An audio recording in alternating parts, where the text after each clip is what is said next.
You're listening to America First with Sebastian Gorka, former strategist to President Donald J. Trump. I'm going to put an end to that. Here's how we'll do it. We're establishing a global minimum tax for U.S. corporations at 21%. We're going to level the international playing field. That alone will raise $1 trillion over 15 years. We'll also eliminate deductions by corporations for offshoring jobs and shifting assets overseas. You do that, you pay a penalty. You don't get a reward, in my plan. And use the savings from that to give companies tax credits to locate manufacturing here and manufacturing and production. Your plan, you senile old man. Your plan? You haven't had a plan in decades. You couldn't find your way out of the West Wing. He's talking right now. We just thought we'd play it for you.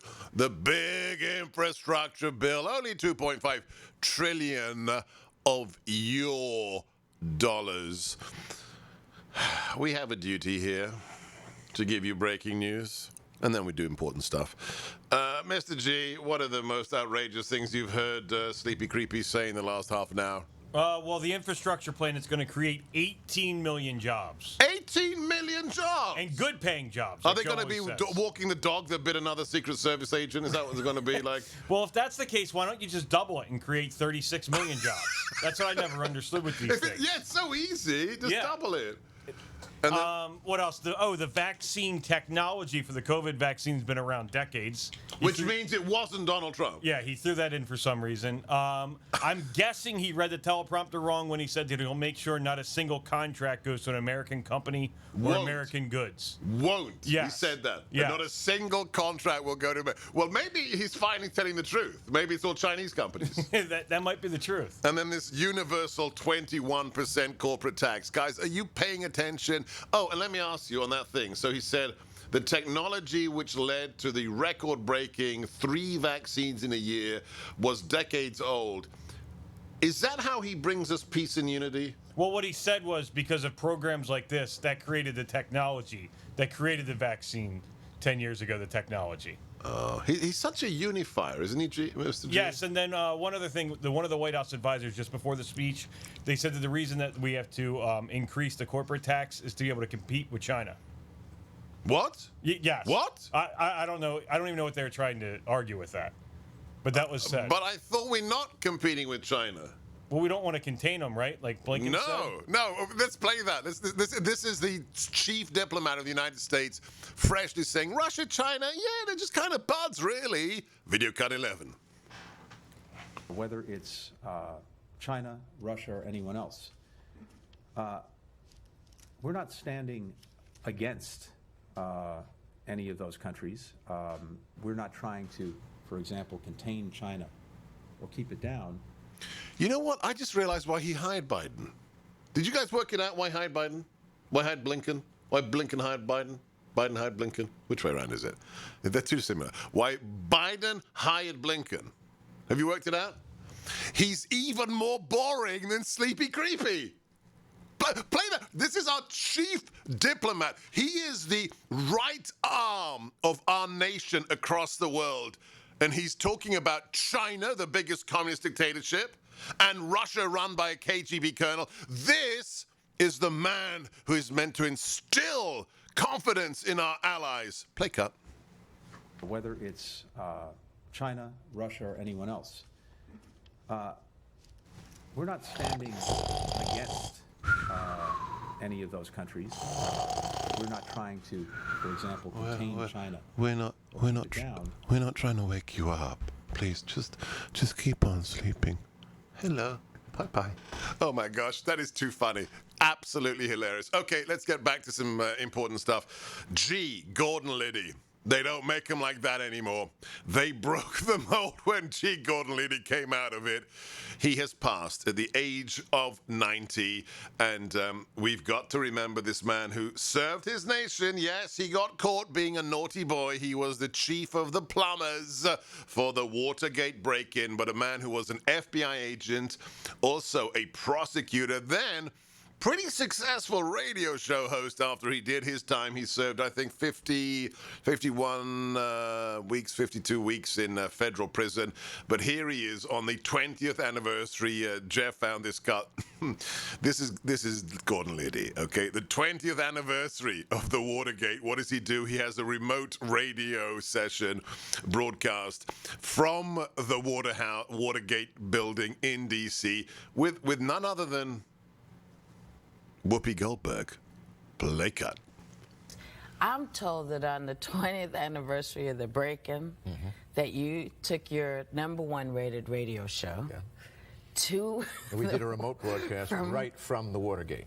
Right from the Watergate. And you invited the guys? I had the arresting officers on either side of me, and we did the program right from there.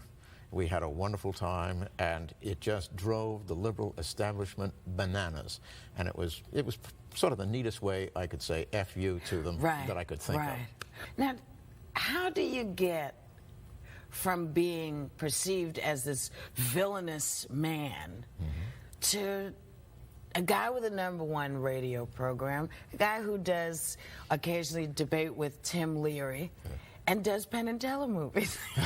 How does this? I just guess I'm lucky. I've had a fabulously interesting life, and every day it gets more and more interesting. And I just live right out there on the edge and love it.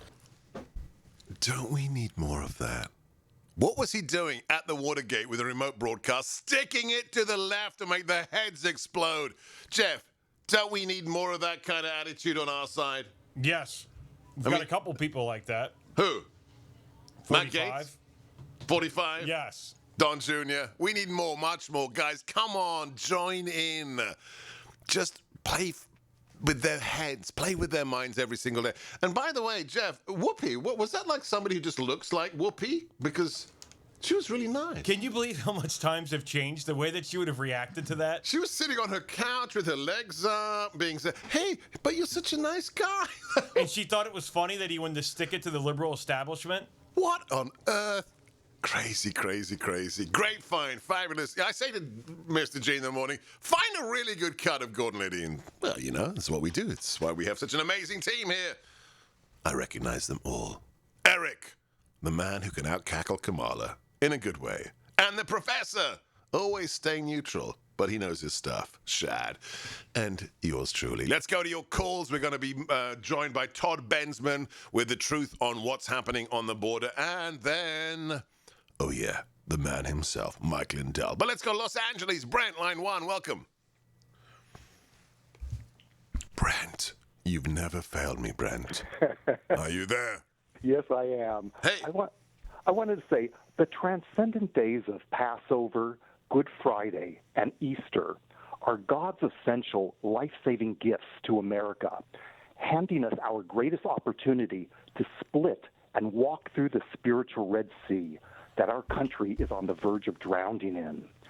And a deceived America is blindly marching into Mitzrayim, as the Bible labeled Egypt, which translates as the land of limitation.